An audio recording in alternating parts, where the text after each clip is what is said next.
جس سوالات میں آگے ہمارے پاس سوال ہے کہ میں نے 40 دن تک بھی سورہ بقرہ پڑھی ہے تو پھر بھی جادو ختم نہیں ہوا۔ پہلی بات تو یہ ہے کہ یہ کیسے کنفرم ہے کہ 40 دن سورہ بقرہ پڑھیں تو جادو ختم ہو جاتا ہے؟ ایسا ہمیں شرعی طور پہ تو نہیں ملتا، اس لیے جو لوگ کہتے ہیں 40 دن سورہ بقرہ پڑھو یا ایسے کرو تو وہ اپنے تجربے کی بنیاد پہ کہتے ہوں گے۔ شرعی طور پہ ایسی کوئی چیز نہیں ہے کہ آپ 40 دن کر لیں یا 41 دن کریں یا اتنے دن کریں یا تعداد میں پڑھیں۔ سورۃ بقرہ سے جادو کے علاج میں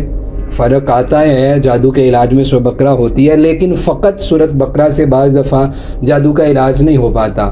اس میں 2-3 باتیں آ جاتی ہیں۔ دیکھیں، پہلی بات تو یہ ہے کہ خالی سورۃ بقرہ سے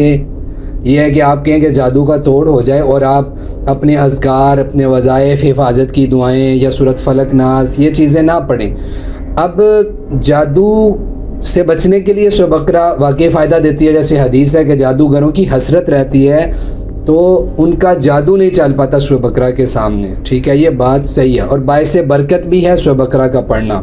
گھروں سے شیطان کو بھگانے کے لیے بھی سورۃ بقرہ بہترین ہے۔ لیکن آپ غور کریں نبی صلی اللہ علیہ وسلم کے سحر والے معاملہ میں، جب آپ کا جادو نکالا گیا اس کنویں میں سے جو لبید بن عاصم نے کیا تھا، تو اس کو ضائع کرنے کے لیے کیا پڑھا تھا؟ سورۃ فلق اور سورۃ ناس، ٹھیک ہے۔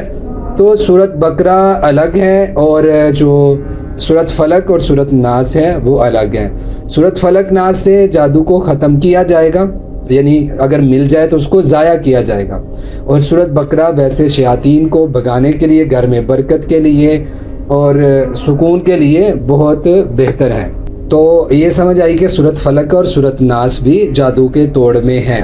اور سورۃ بقرہ اور حفاظت کی دعائیں دیگر جو اکثر ہم بتاتے ہیں کہ صبح و شام کے اذکار کریں تو وہ شیاطین سے، جنات سے، جادوگروں کے حملے سے محفوظ رکھتے ہیں۔ دوسری بات یہ بھی ہے کہ آپ سورۃ بقرہ تو کثرت سے پڑھتے رہیں، مثال کے طور پہ آپ نے 40 دن سورۃ بقرہ پڑھی ہے، ٹھیک ہے، آپ پڑھ رہے ہیں۔ اس کے علاوہ جو دیگر آپ کے معاملات ہیں جو سبب بنتے ہیں، انسان کے گناہ انسان کا سبب بنتے ہیں بیماریاں آنے میں، تکلیفیں آنے میں، جسمانی بیماریوں میں، روحانی بیماریوں میں، گناہ بھی اکثر سبب بنتے ہیں۔ اب جو وہ گناہ ہیں اگر آپ اس سے توبہ نہیں کرتے اور آپ سورۃ بقرہ پڑھتے جا رہے ہیں تو اللہ تعالیٰ کو تو کوئی حاجت نہیں ہے آپ کے پڑھنے کی، خالی جو اللہ نے اصول اور قاعدے دیے ہیں کہ بھائی آپ جو ہے وہ اپنے معاملات کو بھی درست کریں، اپنے گناہوں سے معافی مانگیں کہ جو کہ سبب بن رہے ہیں آپ کی تکلیف کا۔